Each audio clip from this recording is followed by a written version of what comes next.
北有突厥契丹，西有回鹘，南临南诏，皆虎视眈眈，伺机而动。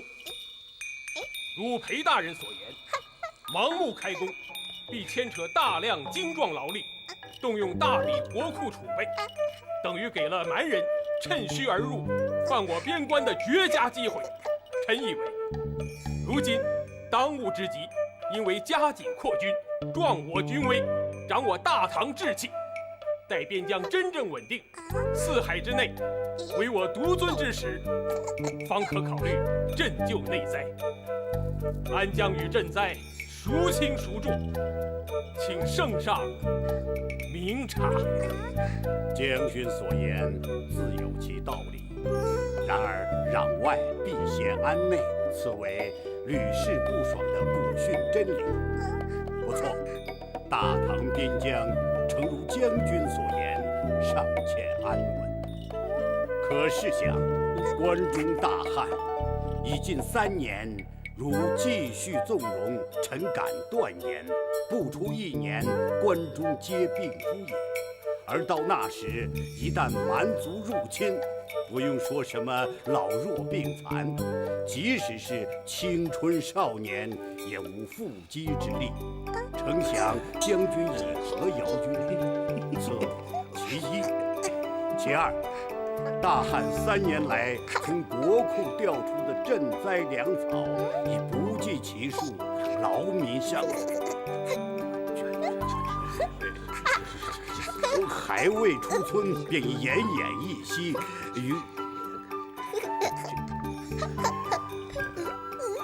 于是人又出击。明知食之必死，但仍求一时果腹之欢。一时间，当街人狼共舞，犹如地狱狂欢。要是再继续下去，我们大唐江山……哎呀，你看这是太平，你怎么下去了？皇上，这都怪我，怪我一时没看着他。过来，过来。裴大人，您可千万别见怪。不过，太平也是参政心切。皇上，您不觉得孩子已为您解了难吗？裴大人刚才的一番陈述，丝丝入扣，有理有节。水不加疏导性恶，奔突万里；隐则性善，则有了理智。自古灌溉为农耕之本，是有百利而无一害的民生大计。大禹治水，3过家门而不入，于是就有了中原沃野千里。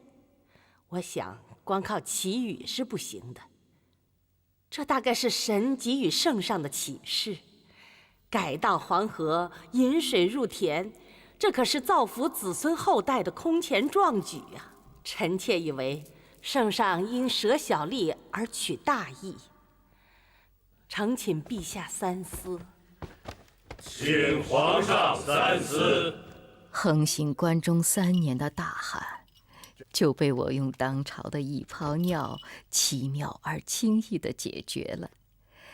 裴爷后来成了关中百姓的救星，被人们像敬神那样维护至今。这大概就算是我最早的政绩吧。你也是宫里的孩子，知道长大意味着什么。身为皇家之子，长大意味着进入无穷无尽的礼数，意味着任何一种孩童的普通想念都要被披上一件高贵的外衣，意味着与你所爱的人开始疏远。公主，你千万别踢桌子啊！你玩什么不成，偏要玩这个干嘛呀？我什么时候跟你玩了？我在上吊。哎呀，求求您快下来吧，公主！求求您了，快点下来吧！你们都别过来，都跪下！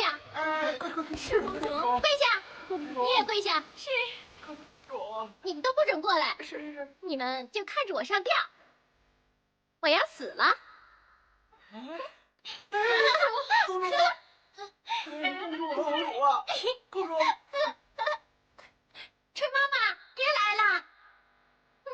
正好告诉我母后，我再也不喜欢她了。都3天没来看我了。还有，再告诉父皇，让他给我弄一套3国的皮影放在我屋里。好了，我要死了，我要闭眼了啊！公主，公主。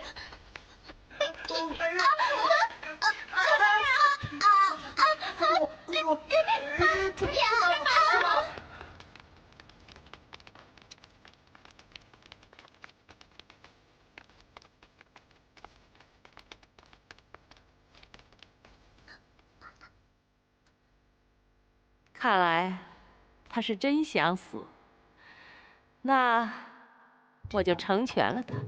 咱们走吧。你回来！我是闹着玩的，我就是想见你。我想你了，抱我下来吧。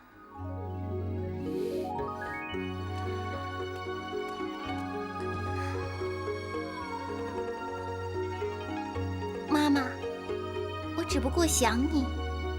你都3天没来看我了，我闷得慌吗？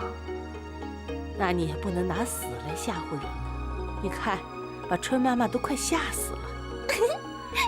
妈妈本来今天要来看你的，带你出宫。去哪？去看你哥哥们打马球，让春给你换身衣服，洗洗啊。好啊，春妈妈，跟我来。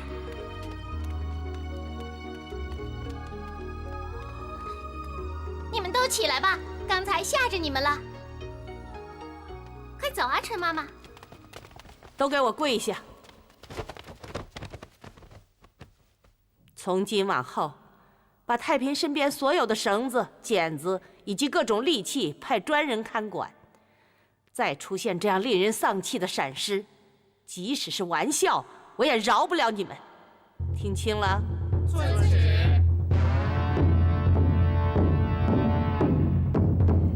对于宫里的男孩子来讲，球场犹如战场，犹如供他们尽情呈现勇气、智慧及必胜信念的舞台。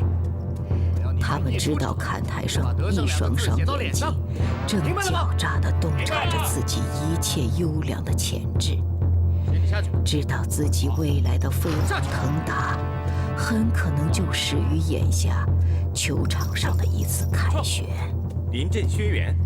而在我的眼里，佩服二弟的马球赛必定是一个逃离乏味宫廷生活的节目，因为我至少能看见哥哥们，看见盛装的似曾相识的亲戚们，看见父母脸上少见的轻松表情。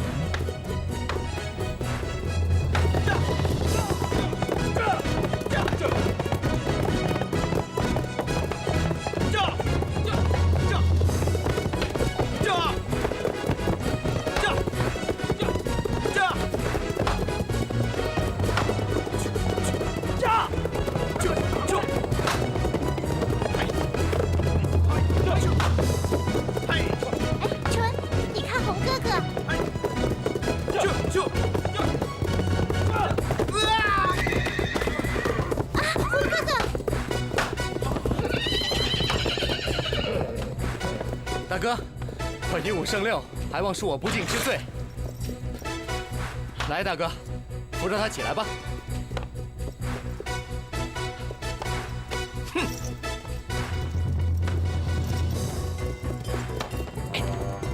这，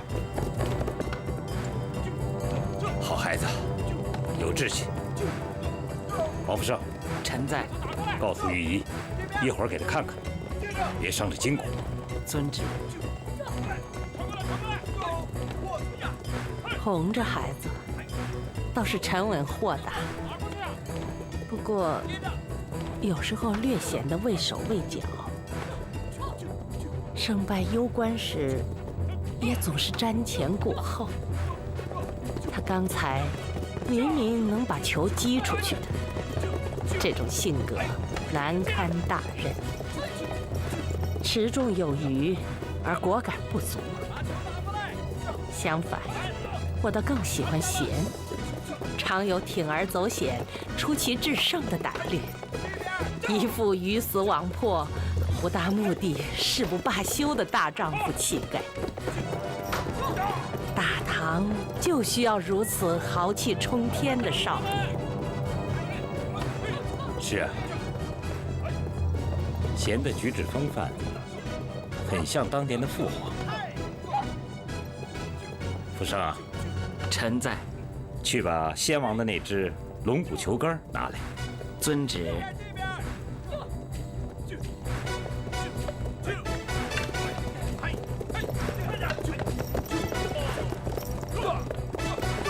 给我！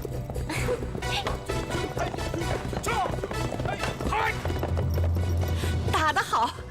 我看今天这场球，8成贤能赢。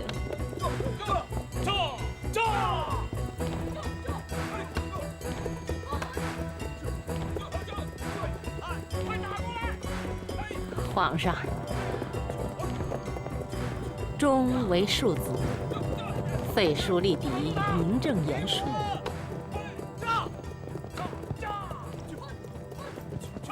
相反，则为先嗣大忌。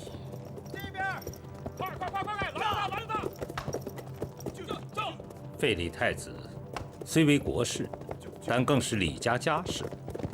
大唐毕竟还是李家的天下。我只是不愿意重蹈覆辙，让咱们的孩子也互相残杀，才做此决定。你要是不愿意，把钟接回来再立不就得了？立谁？我心里已经有数了。皇后，你就别费心了。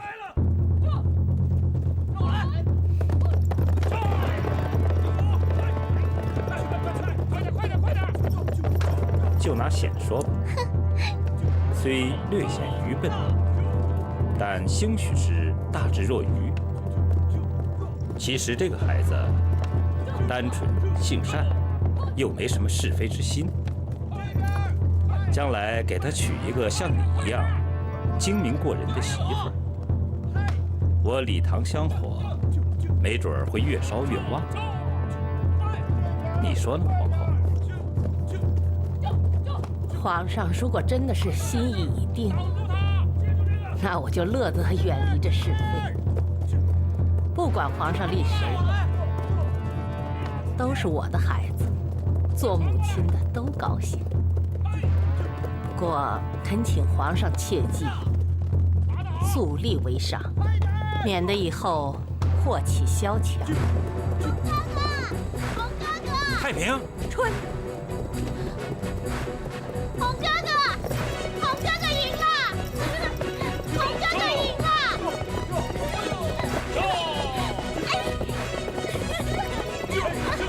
红哥哥赢了！你再吵！把我放下来吧，哥哥！不行！放我下来！妈妈，哥哥，你放我下来！太平，你也太任性了，知道这有多危险吗？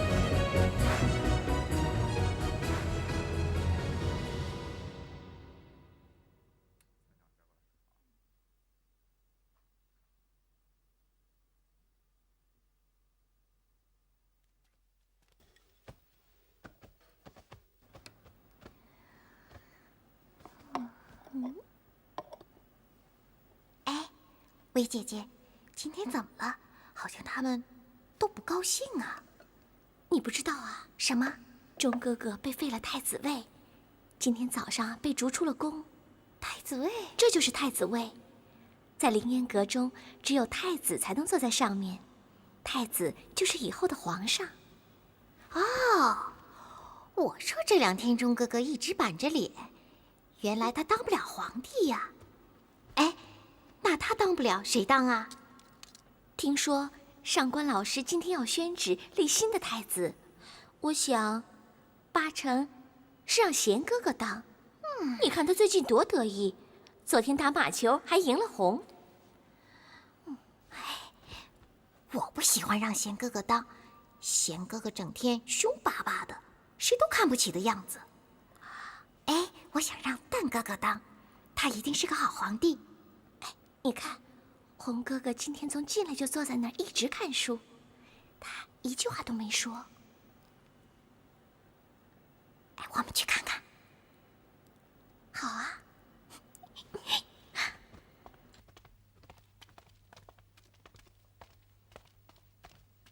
红哥哥，我以为你多用功呢，书都拿到了。啊！去。瞧你。忽如一夜春风来，千树万树桃花开。是梨花开，不是桃花。唐高祖武德2年，祖父行军至德州，人困马乏。一时前有渭水横截，后有追兵围堵，一时四面楚歌，军中士气萎顿。此时有一老者帐前求见，传有宝物呈上。祖父见宝物只是一个球杆，大为不悦，问其缘故。老人振振有词：殿下想征服天下，危险则为常情，犹如用心险恶的同胞手足。而身为龙首，应召众将于军中大演马球。历时萎靡颓气一扫而光。给我。第2天就大破追兵，逢凶化吉。昨天父亲把这个球杆给了我。球场上的常胜将军二皇子贤。贤啊？哎呦，贤，把你的女人玩意儿拿去吧。瞧他贤，那个，大哥，你不想摸摸吗？哎呀，不必了，还望二弟能够继承祖父的雄风，也能成就一番事业。圣旨到。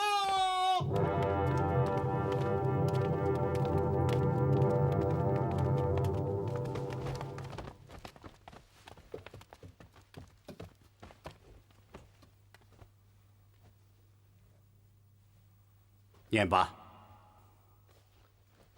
奉天承运，皇帝诏曰：今立。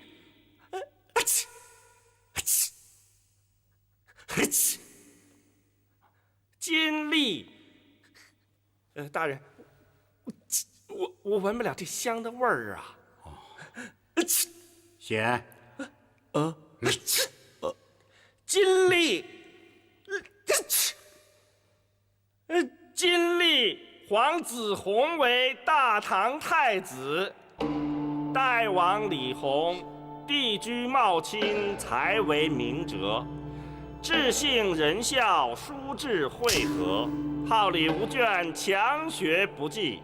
朕为此子时允众望，永固百世，以富万国。钦此。吾皇万岁万岁万万岁！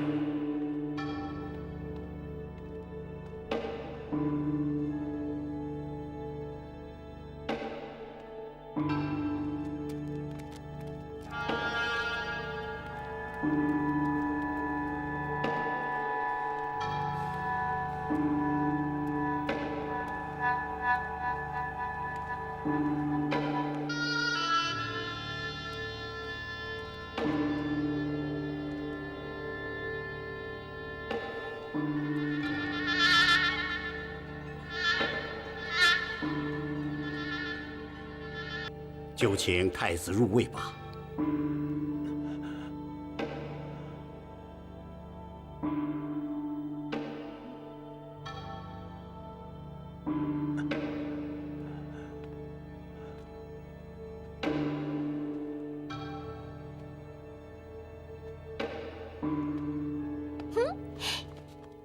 我先坐了。太平，我以为当太子有什么了不起的，不就是坐在这椅子上吗？我现在就是太子了。太平，成何体统？下来，这是犯律的。犯什么律呀？红哥哥，你现在是太子了，你是未来的皇帝，你让我坐吗？太平，快下来！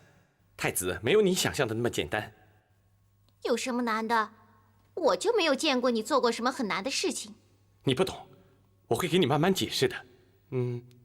最简单的道理就是，太子通常是长子。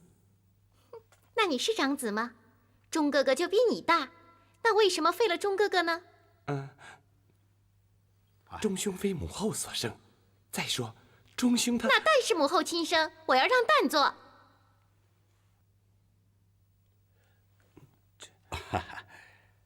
太平，念你稚气无知，先原谅你一时乱了规矩。那我就先给你讲讲什么是太子吧。你父皇是太宗第9个儿子，他最终能被立为太子，你认为原因何在呢？香儿，因为父亲聪明，而且香儿好胜能干，而且，他有帝王的相貌。香儿，你说的都对，但是有一点公主没有想到，这恰恰是成为太子乃至未来一国之君最重要的品德，就是宽仁孝友。什么是宽仁孝友啊？宽仁孝友就是感情。身为一国之君、一家之主，不论治国治家、待人接物，一定要有感情，要以诚相待，以礼相敬，要懂得以宽仁之心善待家人、邻人、友人，有时甚至是你的敌人。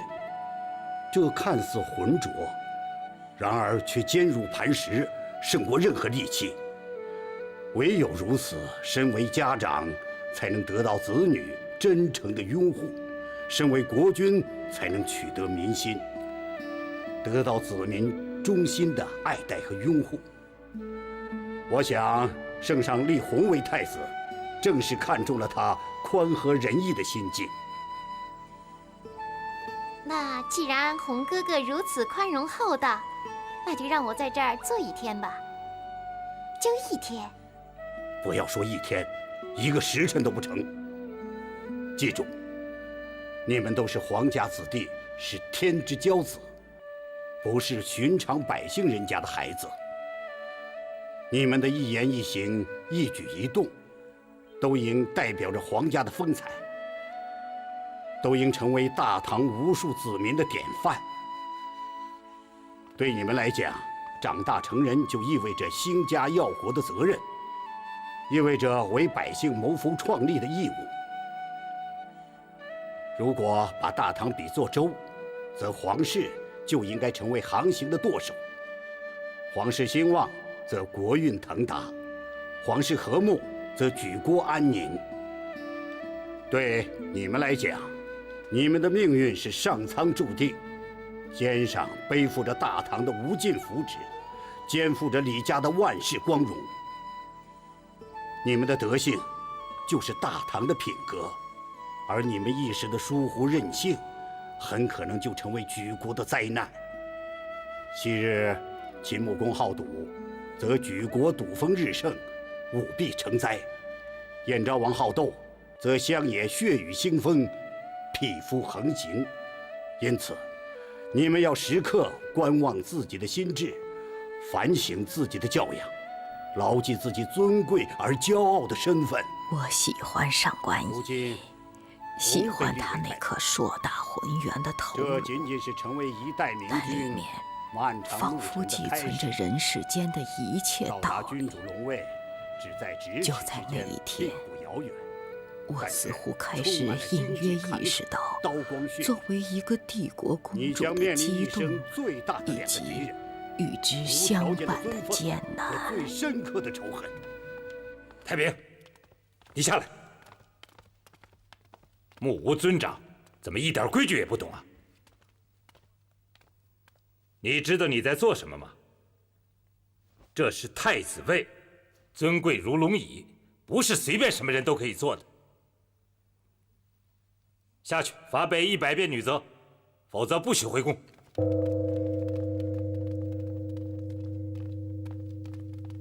太子位固然尊贵，太平也不是个随便的人。好歹呀，她也是大唐的公主，我看这女则就免了。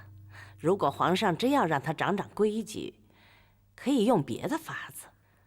这书只能让他越读越糊涂，您说是吧，老师？皇后，太平太过骄纵顽劣，4座太子位，不论是家法还是国律，都应重惩。被女责亦然是轻而又轻了。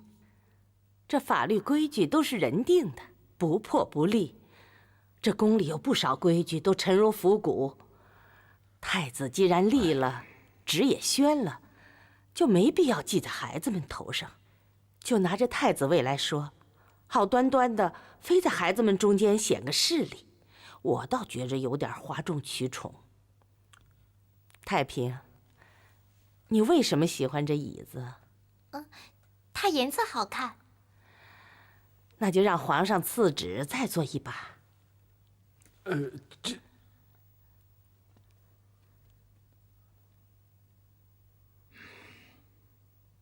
不过，太平，我得提醒你，还有你们大家，弘现在是太子，是未来大唐的君主，君臣有别，自有纲常。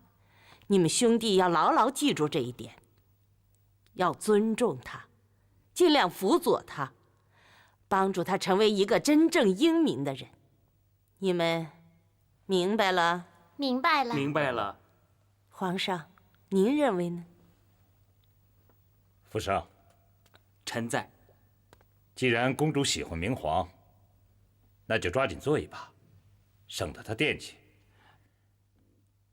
从今往后，大唐太子位改为大红色，要红得耀眼，要让他们从小就知道天子之上的尊严。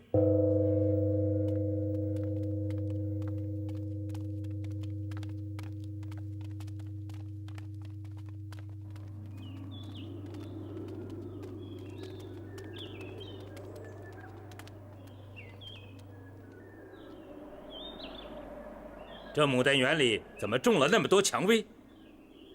不知道牡丹是大唐的国花，找人给我拔了。皇上，这是皇后让人种的，滨州的种子，长势特猛，几天的功夫，就长得满墙满藤都是。皇上，要不我让人给除除？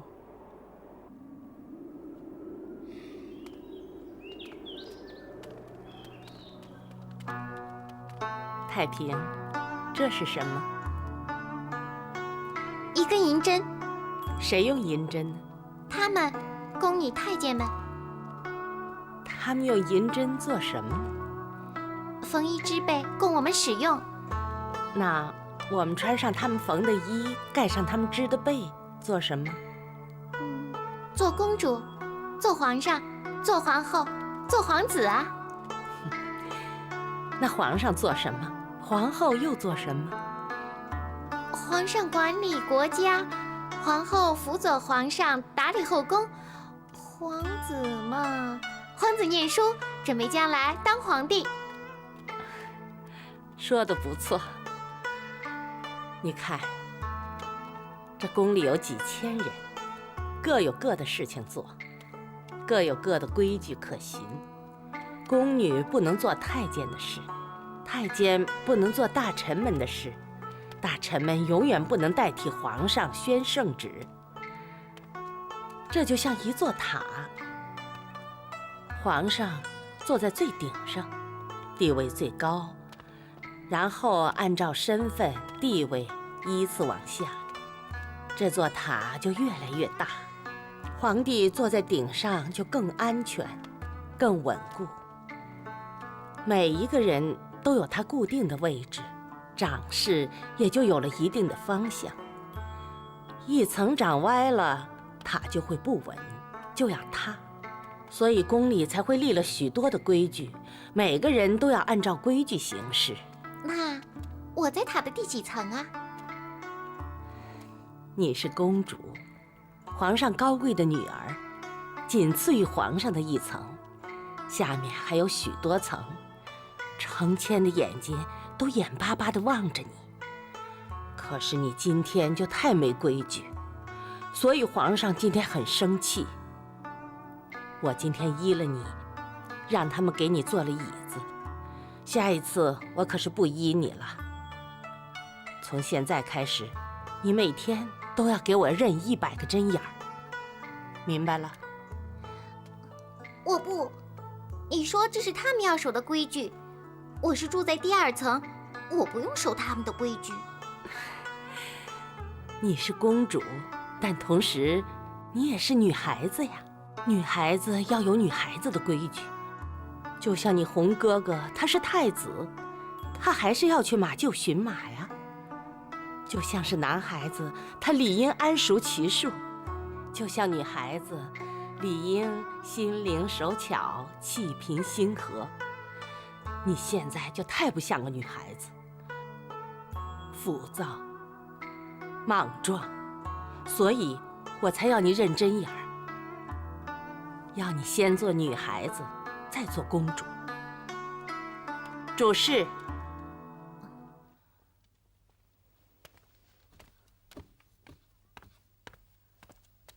我就把太平交给你了，每天让他认100个针眼儿，做不完就不许出去。是，听见了？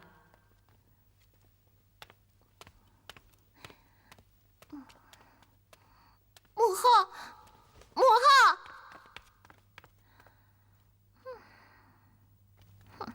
真是的，行。公主，开始吧。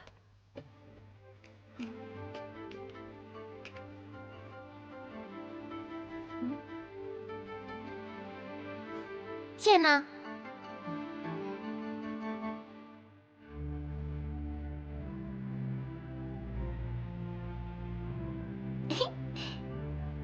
原来就这么简单的。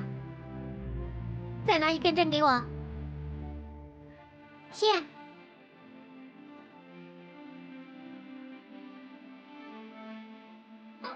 真好啊！再找1根针。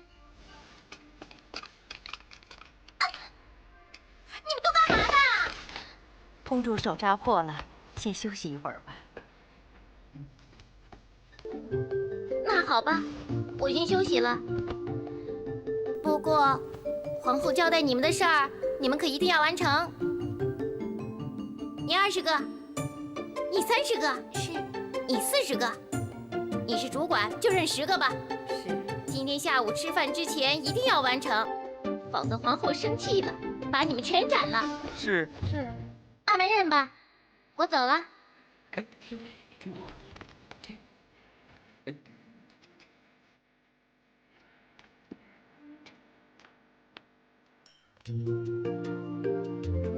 你这绣的是什么？这是皇帝命我们绣的牡丹图，专门送给波斯做礼物的。牡丹图？怎么是牡丹图呢？怎么全是牡丹，没有蔷薇呀？皇上没让我们绣蔷薇呀。皇上不用说的嘛，皇上以为连傻子都知道会绣蔷薇的，给我绣上。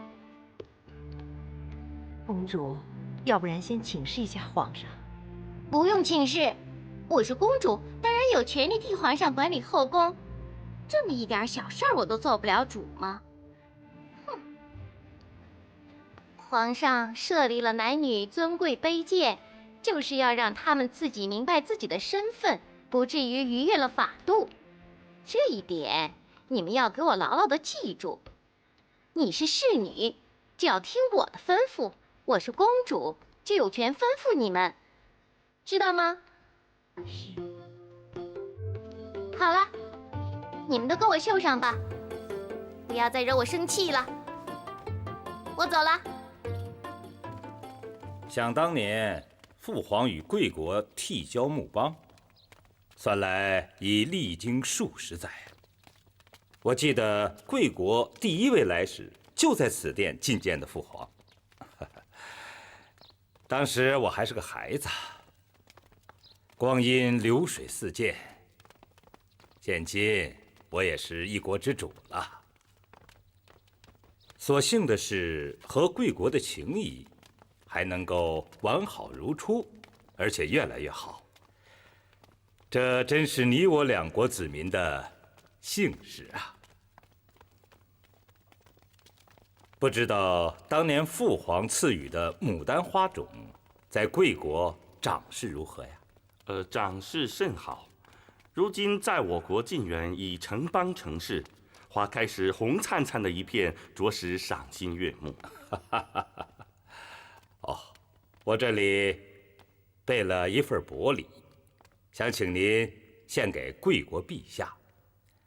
愿四海长静波，愿你我两国世代友好，永远和睦，共展宏图。开卷吧。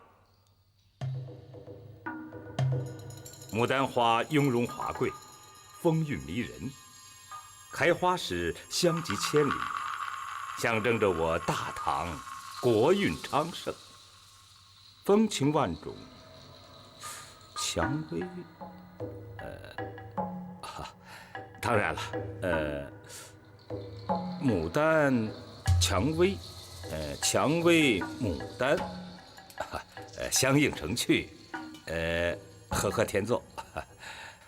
牡丹虽好，但是没有了蔷薇，则略显咄咄逼人。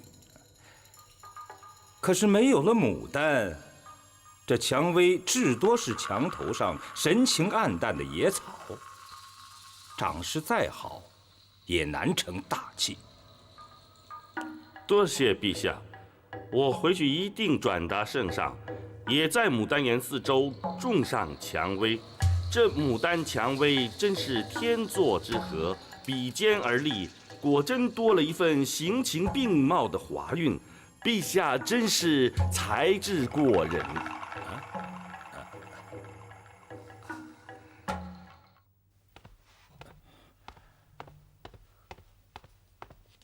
你太不像话了，为什么瞒着我，让我出丑啊？皇上，不是我让人绣的。媚娘，你到底想要什么？为了让你当皇后，我废了萧淑妃、王皇后，褚遂良、长孙无忌反对我立你为后，我放逐了他们，我事事的随你所愿，选太子都征求你的意见，你觉得还不够吗？皇上，真的不是我让人绣的。那会是谁？难道是他们自己的主意？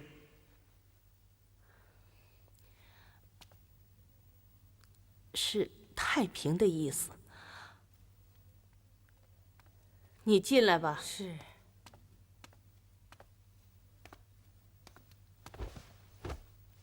皇上，确实是公主的意思，她偏要绣蔷薇，绣工们都很害怕。我想阻止，可公主她……好了，你下去吧。是。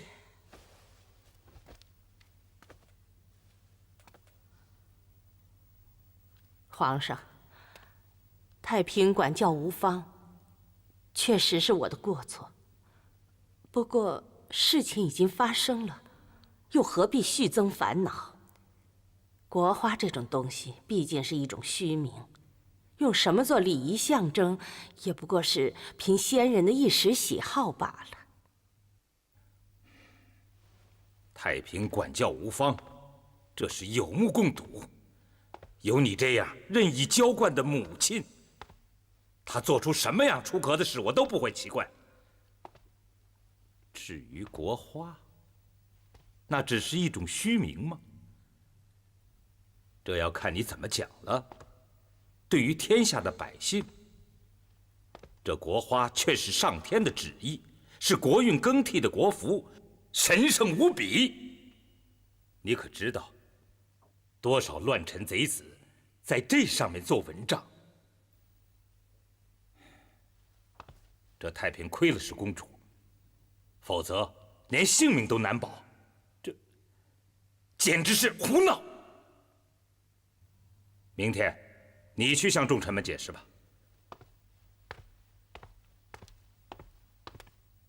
不过你要记住，媚娘，你是皇后，仅此而已。做事要顾及左右，做者无意，观者有心。我毕竟还是皇上，忍耐是有限度的。那天晚上，母后抱着我哭得很伤心。我知道自己闯了大祸，却始终思量着一个问题：为什么蔷薇可以种，却永远不能化呢？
我给你带来一只黑猫，专吃你这鼠精。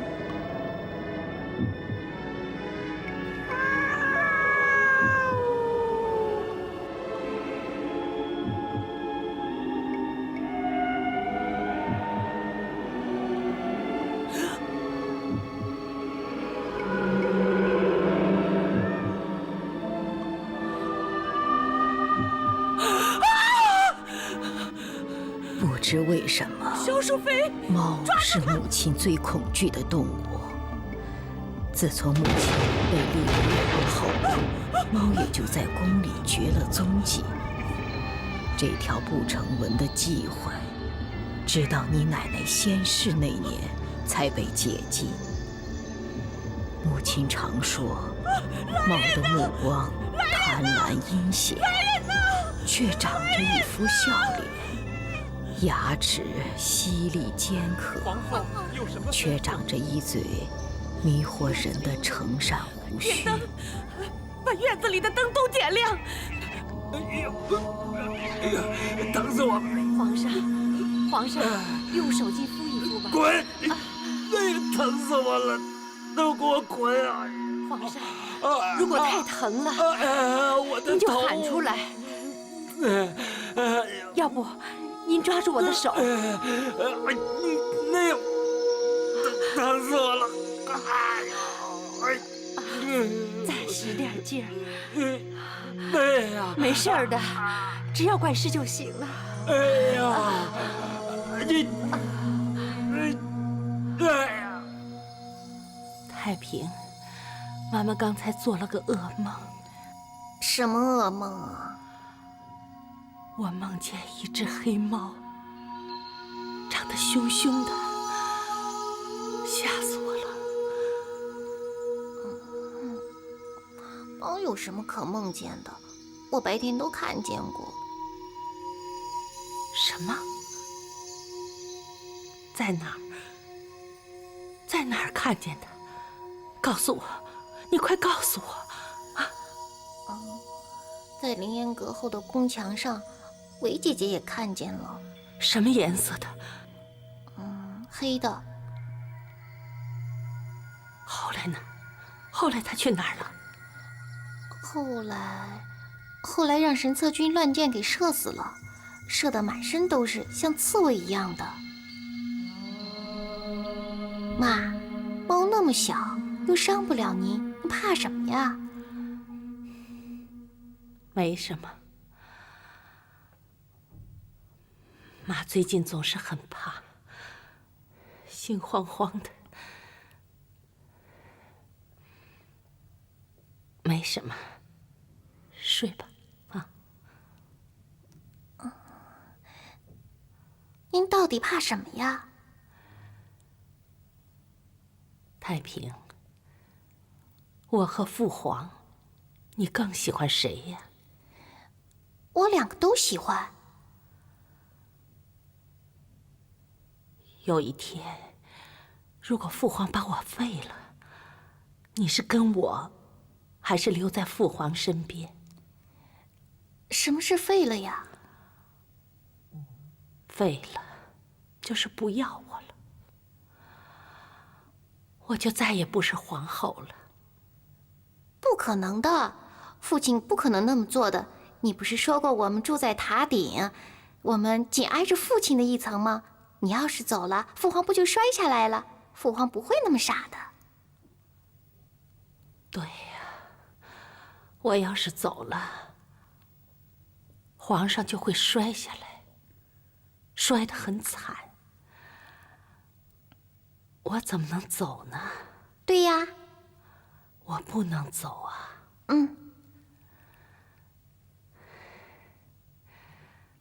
睡吧，我的小公主。妈妈，我喜欢你的。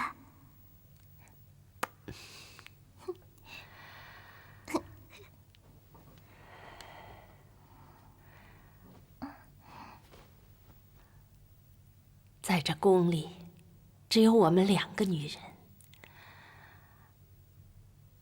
妈妈最爱你。有一天，妈妈也会变老。到那时候，你就是我唯一的依靠，唯一的指望了。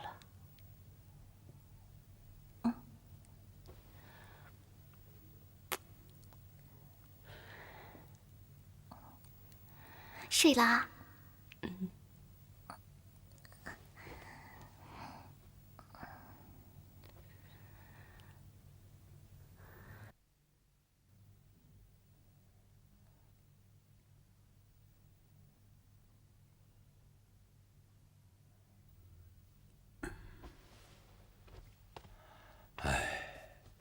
看来朕这个病是好不了了，没法治了。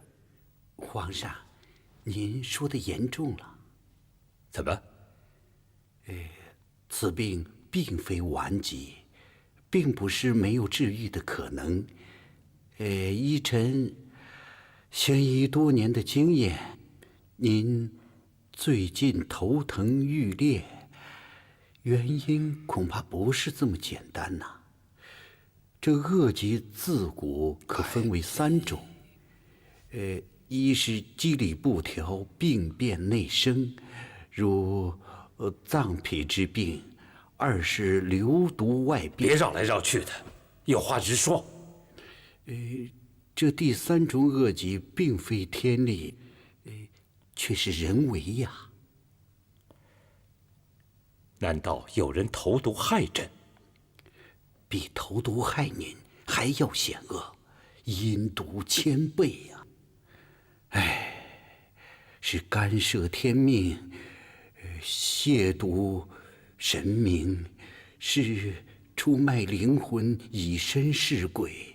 他不仅杀人于无形，还破败朝纲，使天地之间邪气并生，万民之中妖鬼横行啊！这应受到上天万劫不复的责罚。你是说衍圣之术？正是。依臣所见，你印堂发暗，目生晦光，两鬓之间有隐隐黑气浮现，这怕是被人施咒啊！咒朕？谁敢咒朕？没想到那个20年前滨州清平观的小孤儿，眉清目秀的，如今也得道成仙了啊！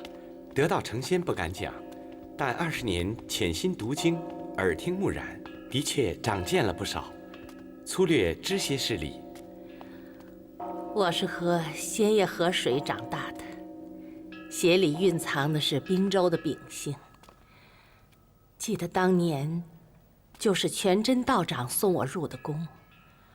宫中几十年风雨，出门有人抬，入门有人侍，耳边听到的尽是千岁万岁的呼唤声，鸟声就被冲淡了，和家乡一起渐渐的没有了踪影。梦一样，总是被人像仙一样的供着，心里总是觉得有些不安，总想做点什么。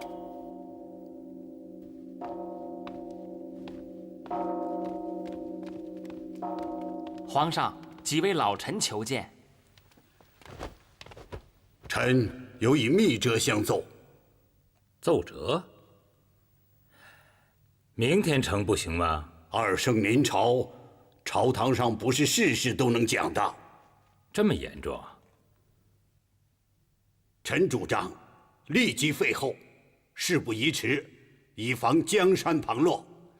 臣已连夜联络了几位老臣，拟好废后诏书，就等着皇上的谕玺了。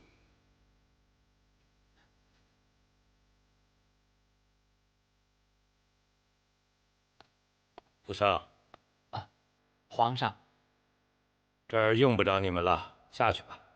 是皇上。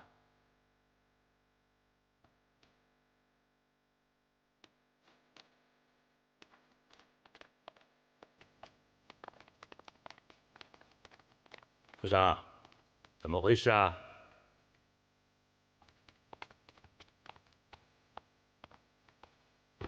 皇上，废后诏书，臣也参与了。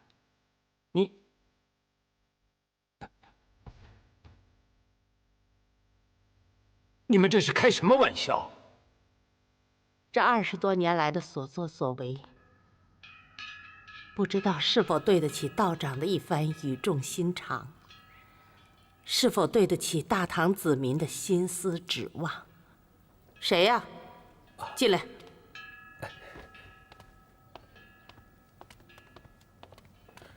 皇后，上官大人等几位老臣连夜聚集一起，到皇上那儿商讨废后的事儿。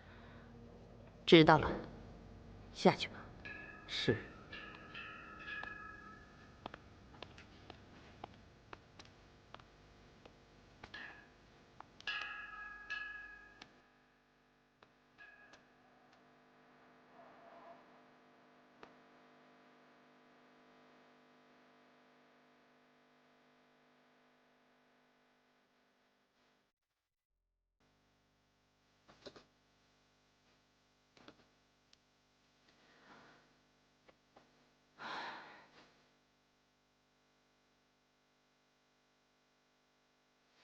皇后，不知皇后听到的是否就是我所见到的？你看见了什么？臣刚才从坤元门一路过来，发现这西南与正东方向有隐隐的黑雾，邪气横生。西南是禁院，正东是皇上的寝宫。不知皇后最近梦到的是何物？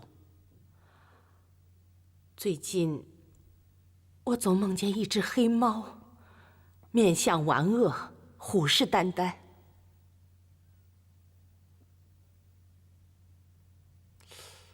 猫主阴相恶。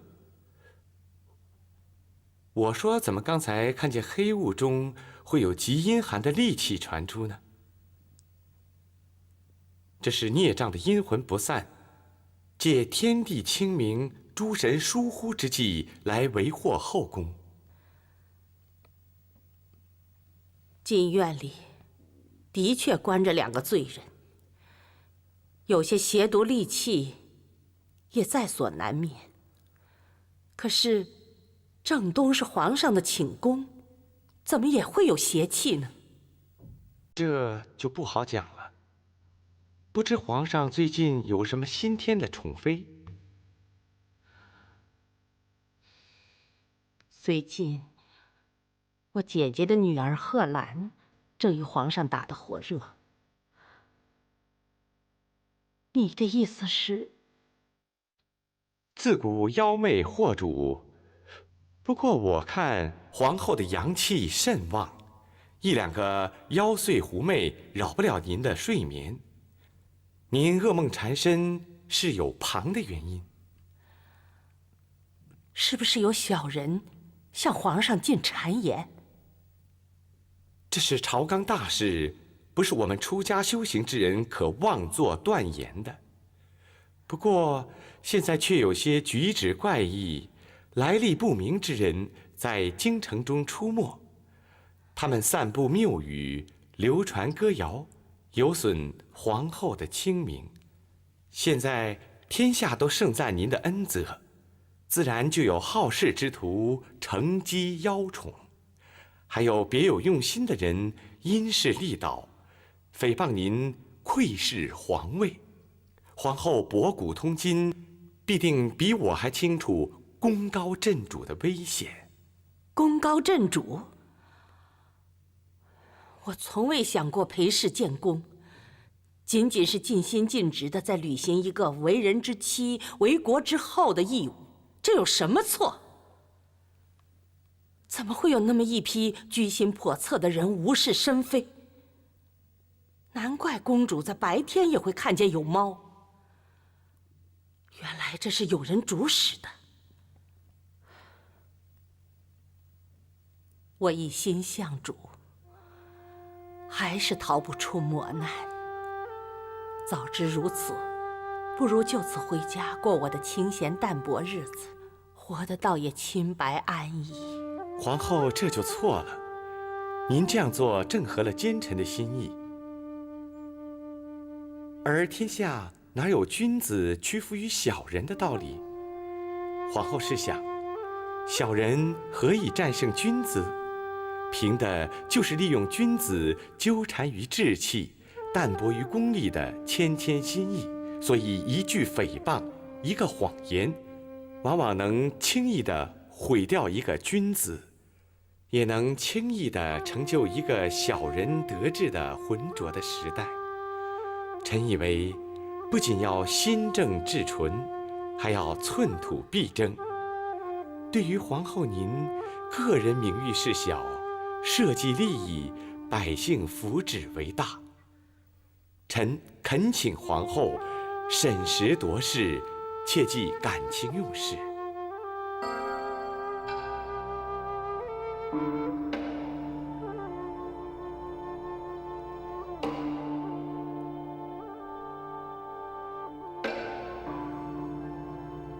你们看见什么了？病龙不长久，朝堂非凤凰，日月当空照，终究是明月。皇上恐怕还是第一次听此歪事吧？这已经成了最近京城市井最脍炙人口的歌谣了。就这么几句狗屁不通的歪诗，能把朝廷搅到哪儿去？上官大人多虑了吧？皇上，那就请您微服出宫，亲自听听满街流行的女主唱吧。竟然公开叫嚣皇后篡位，就连孩子们都能朗朗上口。胡闹！传朕的旨，凡唱此歌、传此谣者，杀无赦。皇上，屠杀百姓无济于事，这不是个办法。臣有一重要物证，呈皇上过目。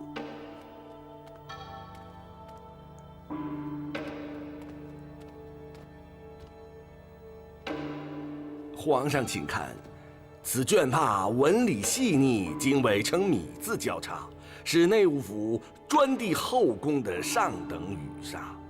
而所谓《病龙歌》，文字粗浅，华靡不实，这颇似宫内下流小调的曲风韵脚。这么说，此歌谣是由后宫炮制，然后传入市井的。皇上明察，您还记得贞观末有太白星骤现，当时众星官皆云是女主昌的征兆，民间又有妖书秘技流传，称唐三世后异姓女王主有天下。当时长安城术士云集，人人皆设坛做法，妖言惑众。记得，不都给杀了吗？当时城里一时血雨腥风，现在回想起来，还令人心悸呀。皇上还记得当时的太史令李淳风进言说，这妖主已进入太宗皇帝的内宫，可不知为什么后来没有追查下去。先帝认为，那些低微的才人宫娥没有翻天动地的能量。可是今非昔比呀，时势造人。如今城里又出现了一批妖言惑众的衍生之事，又拾起了贞观末年的老调子。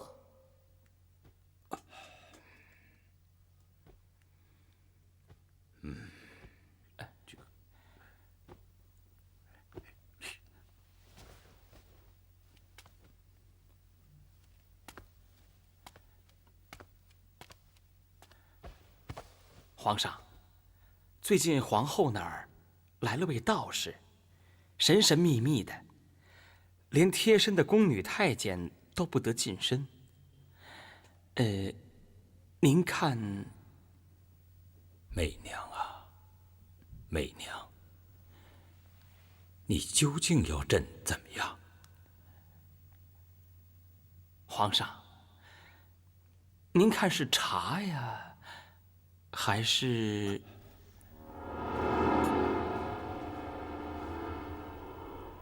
查，给朕查！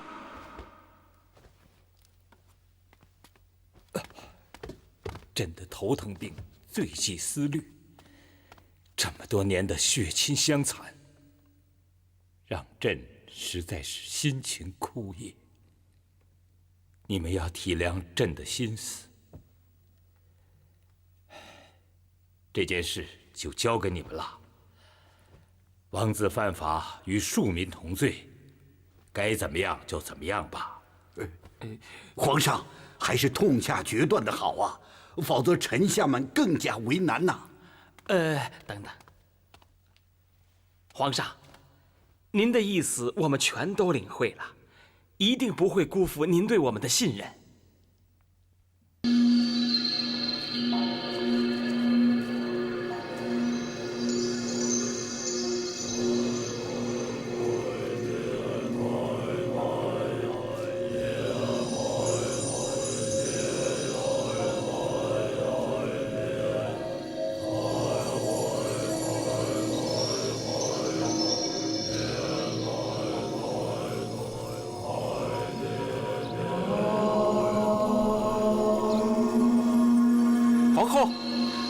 皇后，上官大人他们来了，一伙子人正急急忙忙往您这儿走呢。还有谁？还有皇上，皇上也来了，带着王福胜王师傅。知道了，你下去吧。是。刑侦，继续。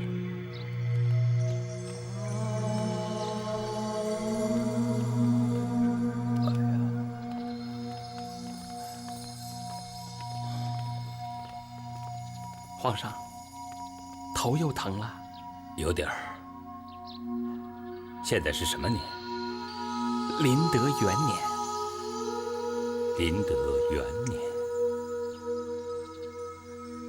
，19年。算来媚娘与朕有19年了。福生，臣在。你能肯定皇后？臣肯定。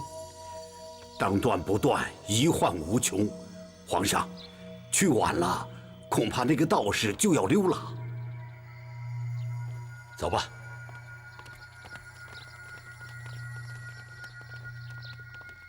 新珍，兴许我明天就和你一起回滨州了。回去以后，我就买几亩地，日出而作，日落而息，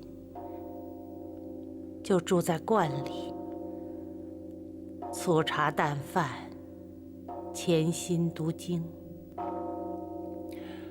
皇后过不了这样的日子，您的命与淡泊相冲。我倒是看您眉间紫气冲天，这预示着您的命数才刚刚开始。皇后，皇后，皇后，皇上已经过了牡丹园，中途停了一会儿，好像头疼病又犯了。皇后，你赶快拿个主意，最好让郭道士先避一避，免得给人口实。你先下去，在外面候着。是。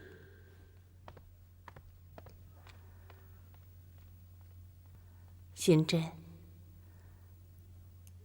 你还记得我们家乡的花儿歌吗？唱一首给我听听。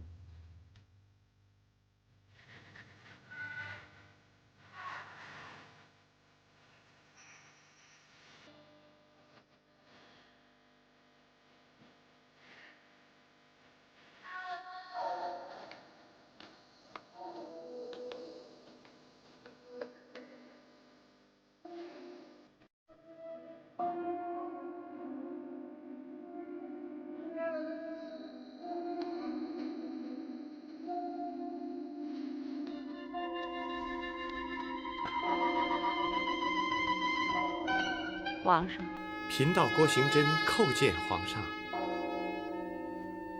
衍圣之书。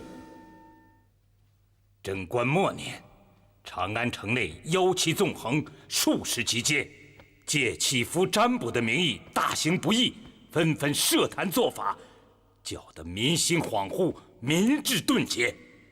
先皇为此术颠倒天地正气，张扬魔界冤首，遂下旨明令禁止衍圣繁衍，并列入唐律，持续至今，法典清明。难道皇后认为大唐的法律只对平民，对您就可以熟视无睹，无动于衷吗？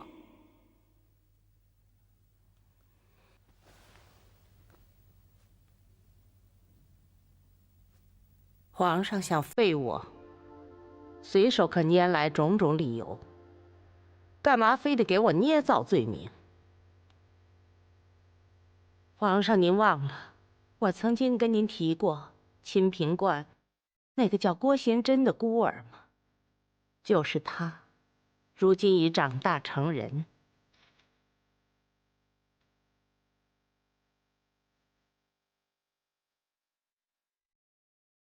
近日，我噩梦缠身，心智烦乱，就从家乡请来了道士，一来为了驱魔，二来想听听久违的乡音。怎么，我连这点自由都没有了吗？难道家里来个道士，还远非术士，就成了大搞衍圣之术，就罪大恶极，如贞观末年的妖术之灾了？其实，我知道皇上早晚会来，只是没想到，还带着这么多人。您是一国之君，立后废后，理当易如反掌，如拂去袖上的微尘。其实，我早就准备好了行囊，明天一早就同郭道士启程还乡，回去安稳过我的清贫日子。你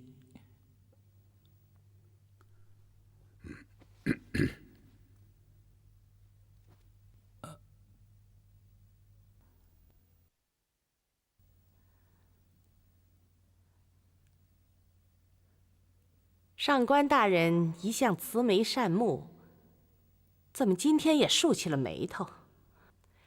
难道真如道长所说的，这宫里有股子邪气？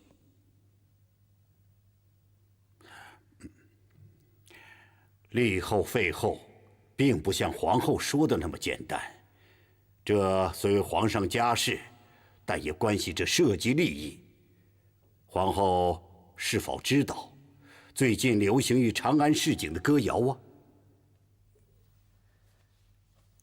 上官大人指的，可是这首病龙诗吗？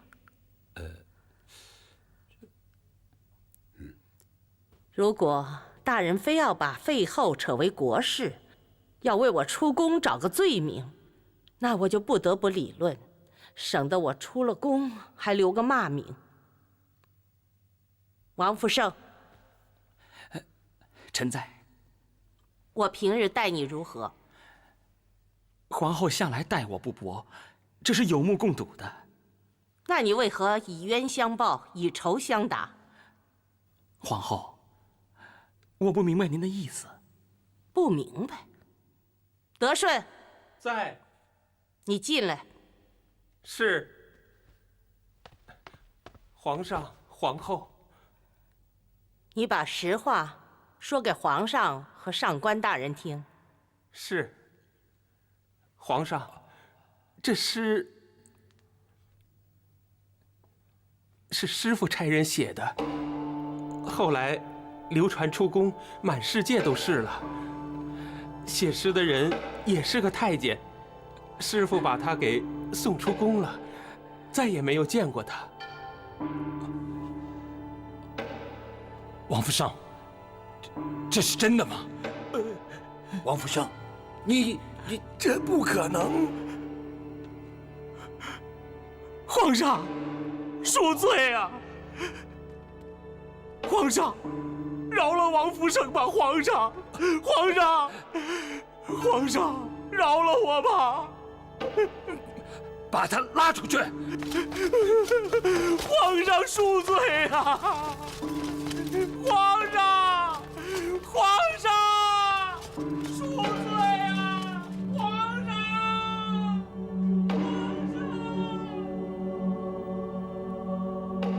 皇上，我同意上官大人的说法。立后废后虽为家事，亦为国事。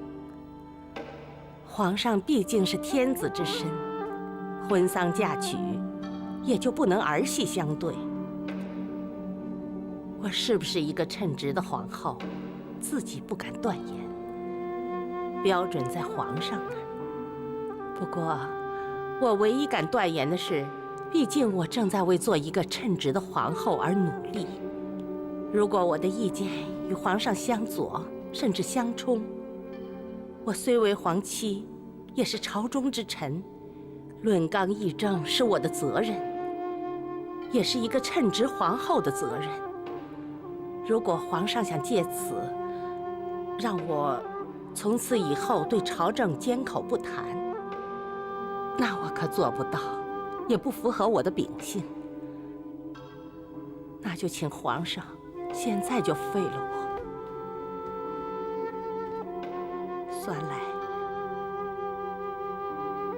我服侍皇上也近20年了，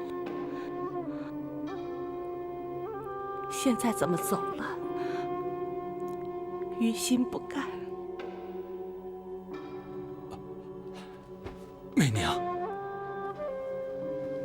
这都是误会，你可别这样。皇上，皇上，皇上，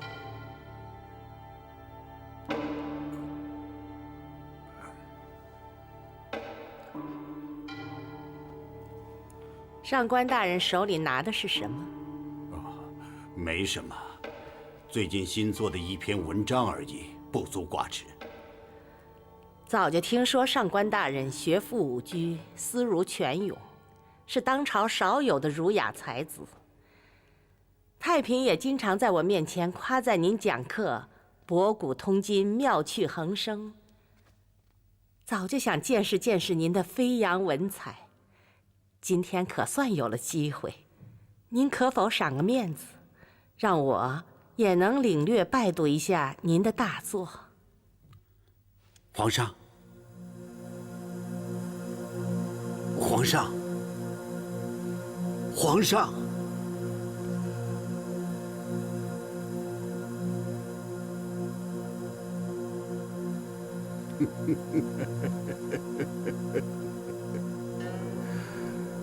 皇后，我入宫时为贞观23年，当时任河北道宣慰安抚特使，7品芝麻大的小官儿。那年，太宗仙逝，高宗即位登基，我有幸荣临登基大典。那空前的盛景至今历历在目，永怀不忘。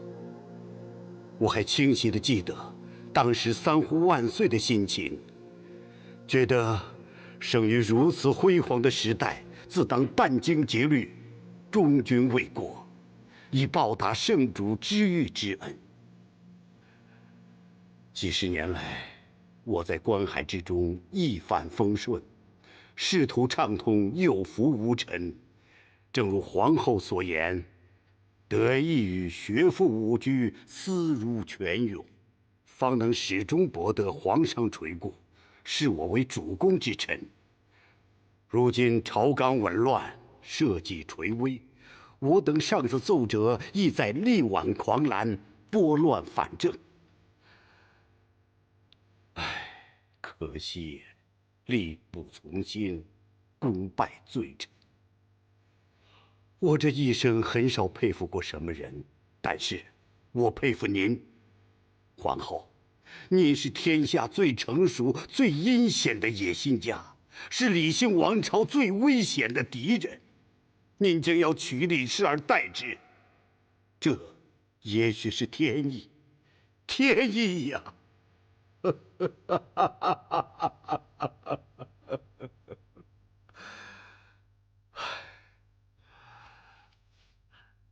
您拿去看吧。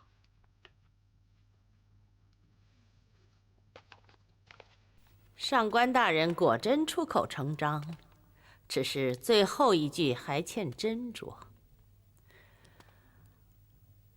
不过，我已经无所谓了。自从入宫就被人这么说，都大同小异。只是，您是第一个当面说的，我佩服您的胆量，也谢了您对我的钦佩。太平，来，别那么傻站着，过来。你母亲要考考你的学问，这是你老师新做的文章，念给我听听。母后，可我还有好多字没学过呢。没关系，不认识的字就空过去。一篇好的文章，不在乎1、2处晦涩费解的词字。念吧。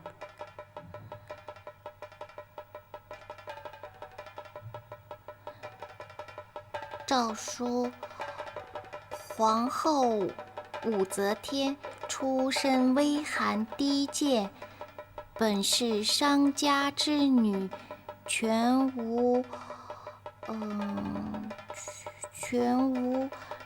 什么术风范，深受商人见利忘义，薄情寡义之恶习。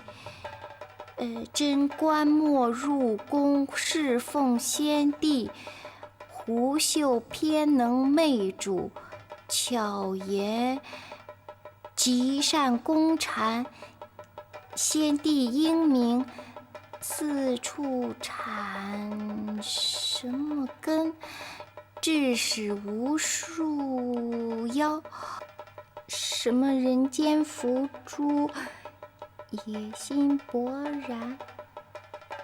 什么是野心啊？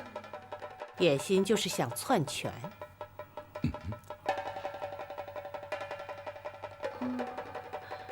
昭彰师淫为宇内公，矫国政于什么朝野？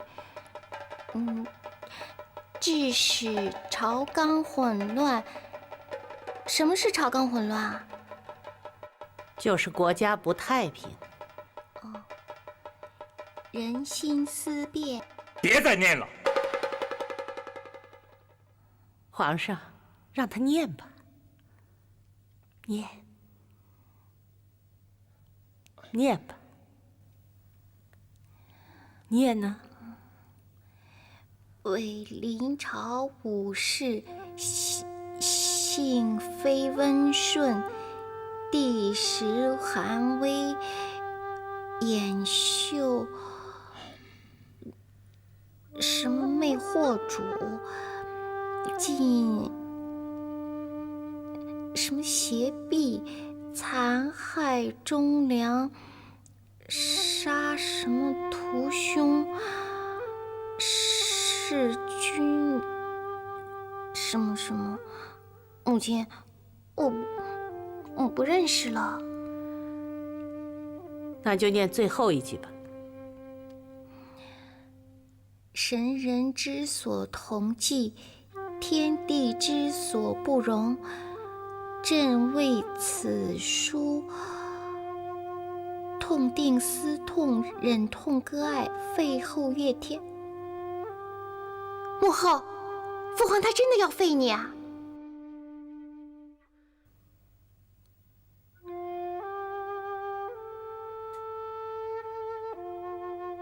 文章果真写得不错，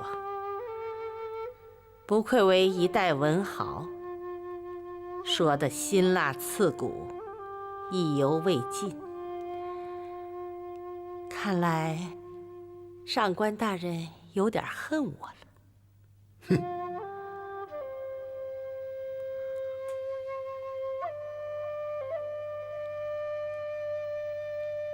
皇上，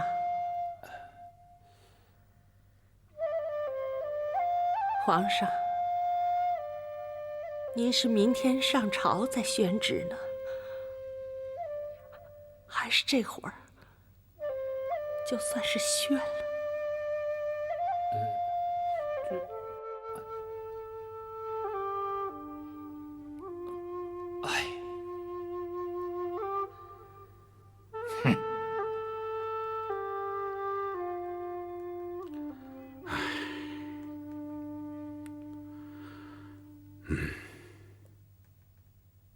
上官大人还有什么事儿吗？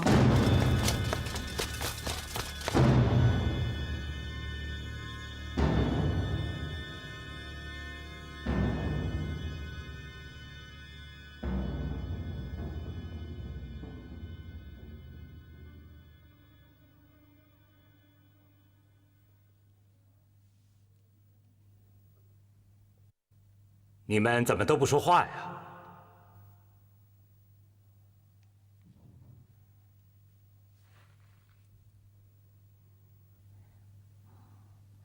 上官仪呢？父皇，上官老师怎么没来呀？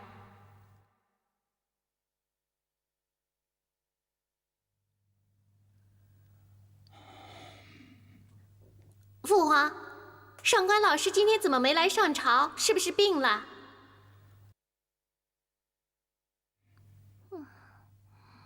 母后，上官老师是不是病了？我去看看他吧。上官仪被你父皇送到很远的地方去了。为什么呀？因为他不听话。我告诉过你很多次，朝廷是一个有规矩的地方，不该你说话的时候，你就不许说话。多少年后，我的敌人仍把上官仪的流放算作我的罪过。母亲终没被废掉。从那以后，父亲也就再没动过那样的心思。那就散朝。你奶奶后来对我说，她一生由衷钦佩2个文人，一个是上官仪，另一个就是后来的骆宾王。只可惜两人都决意与他作对，王福胜自杀了。那年秋天，韩国夫人也病死了，父亲就一下子衰老了许多。离家别国整整3年，为了梦想中金碧辉煌的长安，都市里充满了神奇的历险，满足一个男儿宏伟的心愿。现在这是我新配制的百花香，又遇上了这你闻人般舒适的，是不是有早春的香气？我告诉你啊，贺兰姐姐今天用的就是这个香。西桃花，看着如黛青山，都没有丝毫改变。你拿着，也不知我给你的一夜就别离的妻子是否依旧红颜？拿着呀。对面来的是谁家的女子，生得满面春光，美丽非凡。这位姑娘，请你停下美丽的脚步。你可知自己犯下了什么样的错误？这位官人，明明是你的马蹄踢翻了我的竹篮。你看，这宽阔的道路直通蓝天，而你却让这可恶的畜生溅起我满身的泥点。怎么反倒怪罪是我的错误？你的错误就是美若天仙。你婀娜的身姿让我的手不听使唤，你蓬松的乌发障挡了我的眼帘，看不见道路山川，只是漆黑一片。你明媚的面颊让我放下了这条畜生的身份，忘记了它的主人是多么威严。走远点吧，你这心腹的样子。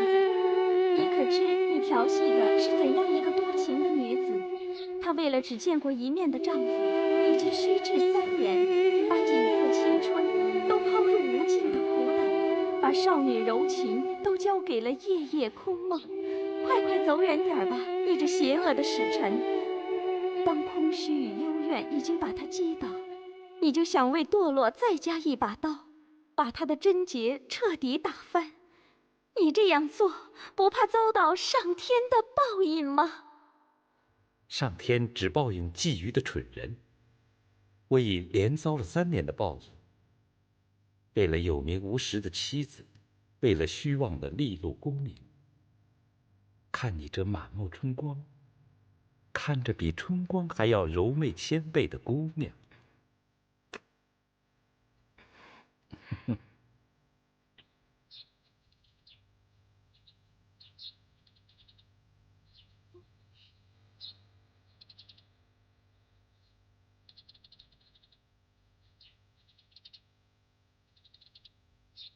姨妈，你怎么站在外面啊？去里面看啊！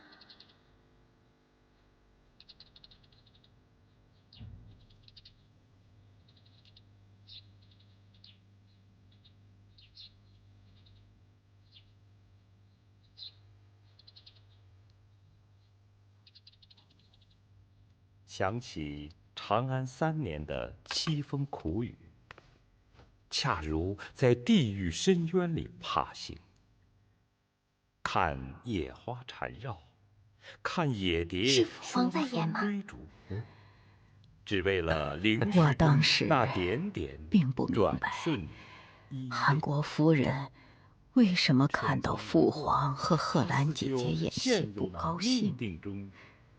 我也不懂戏中说的意思，但是父皇和贺兰姐姐都演得十分投入，心却比铁石还好像他们真是那样恩爱的情人。看鲜花缠绵，我比他们还在我长大之后的日子里，当我也有了爱情的经历，我回忆起那天的情形，才懂得父皇和贺兰姐姐的戏词中倾诉了他们之间的爱恋之情，以及父皇心中的苦闷和哀怨。我才知道他们在偷偷的别再相爱把我这。可怜的女子救出这种危险关系，威胁到了母亲以及姨妈韩国夫人。他们怎么了？人怎么都摔下去了？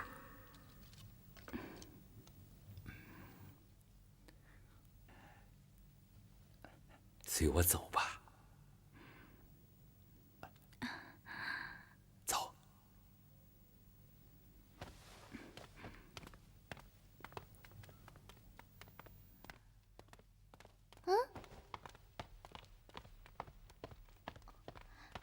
父皇，贺兰姐姐，你们去哪儿啊？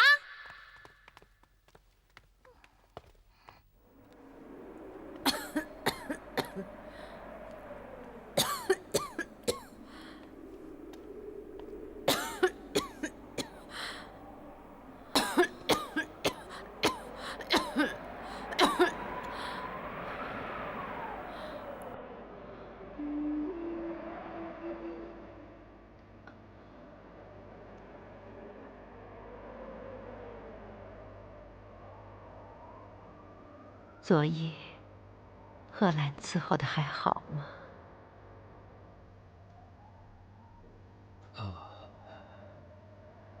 还好。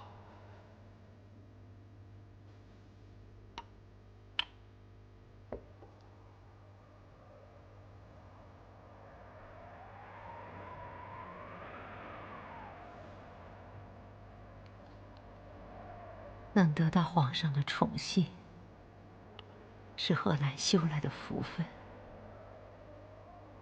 她年纪还小，不谙世事，还请皇上别怪罪。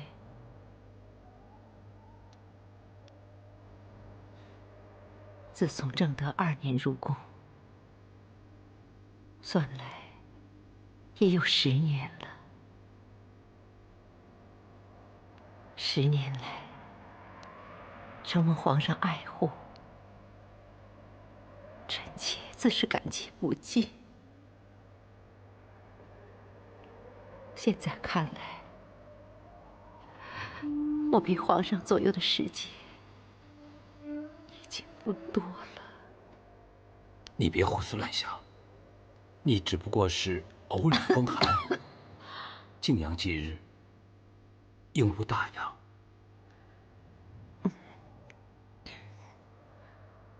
我自己的病，我心里最清楚。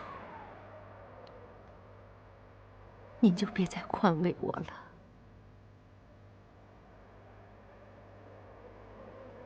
今后皇上一定要多保重。您的头疼病，最忌思虑过度。朝中的事已经太多了，千万别再徒增烦恼。后宫粉黛3000，知我心意者，只有你一人。我18岁嫁人，27岁改嫁。前2个丈夫都是薄情寡义之徒。皇上您儒雅温柔，让我体验了从未有过的幸福与快慰。10年了，我知道你心中有我，就从来没有过非分之想。现在，我希望皇上答应我唯一的请求。你说吧。我死后，务必命贺兰扶我灵柩回滨州老家。我知道皇上您喜欢他，你要真的喜欢他，就别把他留在身边。父亲早逝，我自有和妹妹相依为命。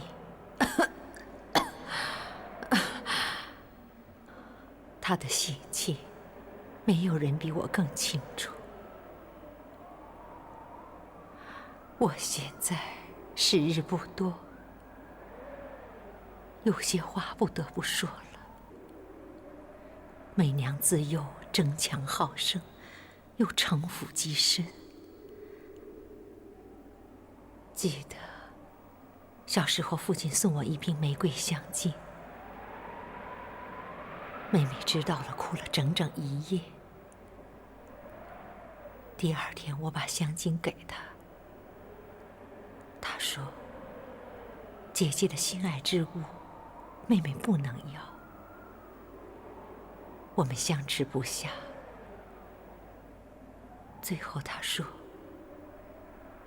既然姐姐不肯收回，那我们都别要了。”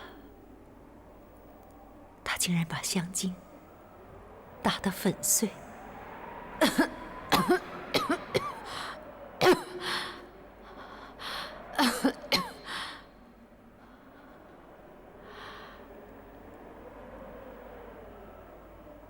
皇上，我就这么一个女儿，她又缺少几分心机。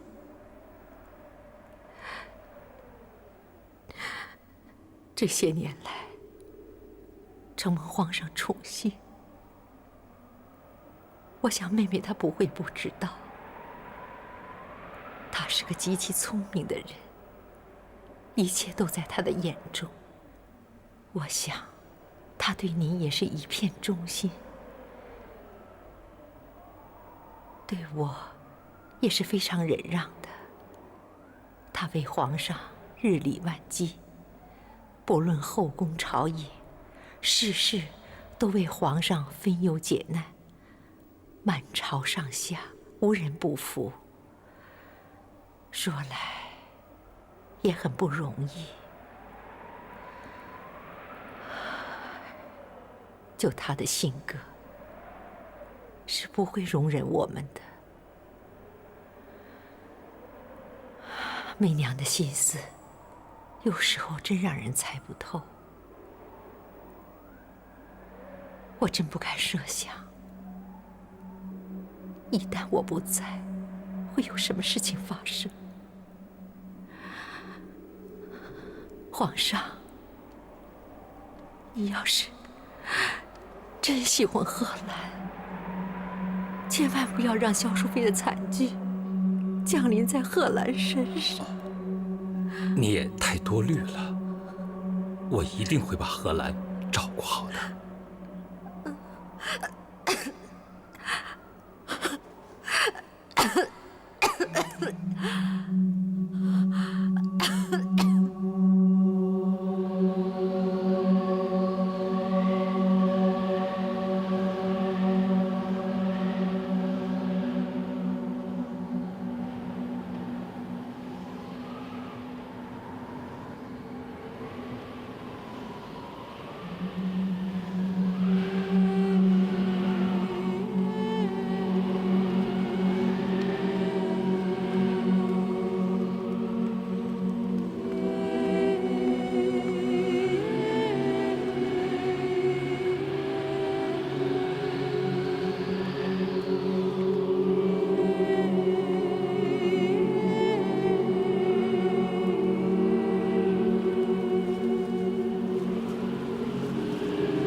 你从未见过红，我的哥哥。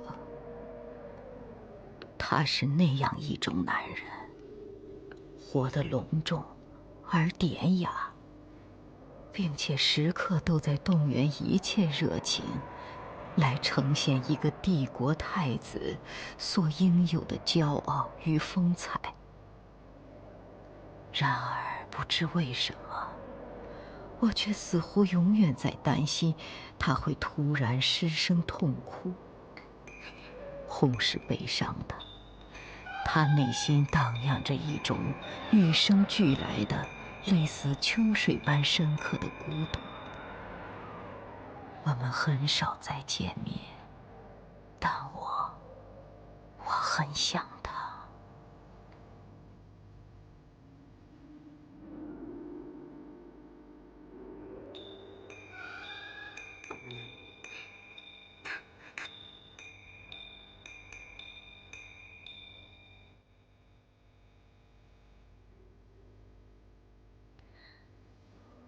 合欢，帮我修修鬓角吧。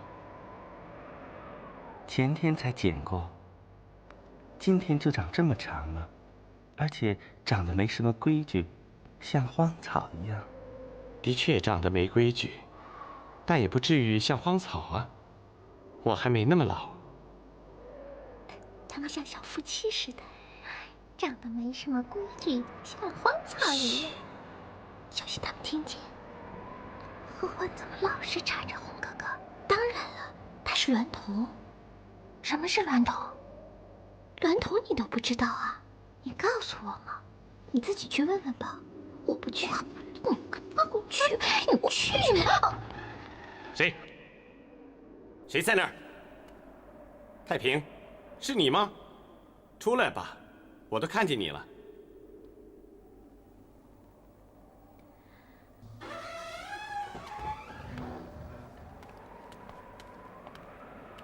是我啊，红哥哥。我好久没见你了，在后宫待的又没什么意思，我想在你这儿住2天。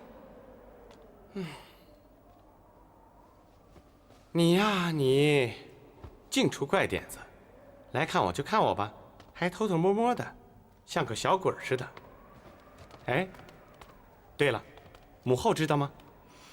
哼，知道。她不让我打扰你。他说：“你现在是监国了，伟人在身，不能像从前那样玩耍了。”行了，别耍贫嘴了。合欢，你把渔阳殿收拾出来，等给太平和韦妹妹住。我得走了，今天是我第一次做监国，父皇和母后还等着我述政呢。太平，我马上就见母后。如果她不知道你来，看我怎么治你。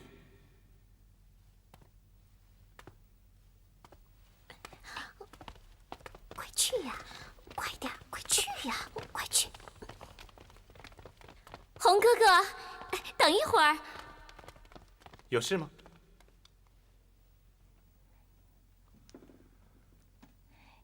你叫什么？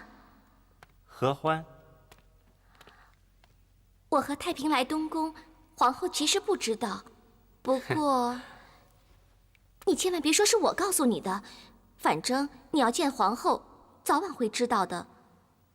哼，这孩子。合欢，帮我修修鬓角吧。公主，别拿我开玩笑了。女孩子家哪来的鬓角啊？那你是男孩子，怎么也没鬓角啊？我还有事吗？没事了。哎，这个给你，作为你当监国的礼物。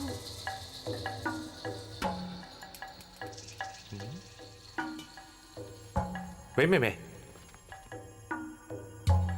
这不是显的吗？这可不兴随便送人呐！我三弟喜欢你，这香囊可是他送给你的信物，哪有随便送人的道理呢？不仅不应该送人，你还应该精心保存好，这样才对得起显对你的一片心意。你还是自己留着吧，别让显伤心了。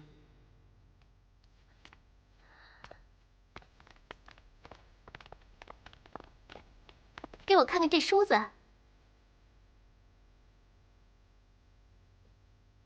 哎，奇怪，这怎么是一半呢？另一半呢？这叫鸳鸯梳。要是当梳子用，就只能用这一半；要是对上了另一半，就不再是梳子了。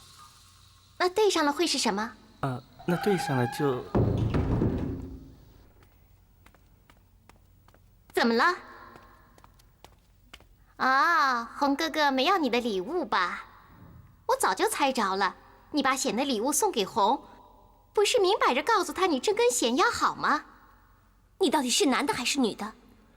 我当然是男的。那你为什么女了女气的，还给人梳头？男人从来不这样做，除非你是太监。你是太监吗？我也不是太监。我给别人梳头，是因为我喜欢。谁规定男人不可以给别人梳头呢？男人就应该整天舞刀弄棒，说话粗声粗气的。反正我就是看你不顺眼，不男不女，不阴不阳的。何欢，我们不理他，他是因为红哥哥不要他的东西才拿你撒气的。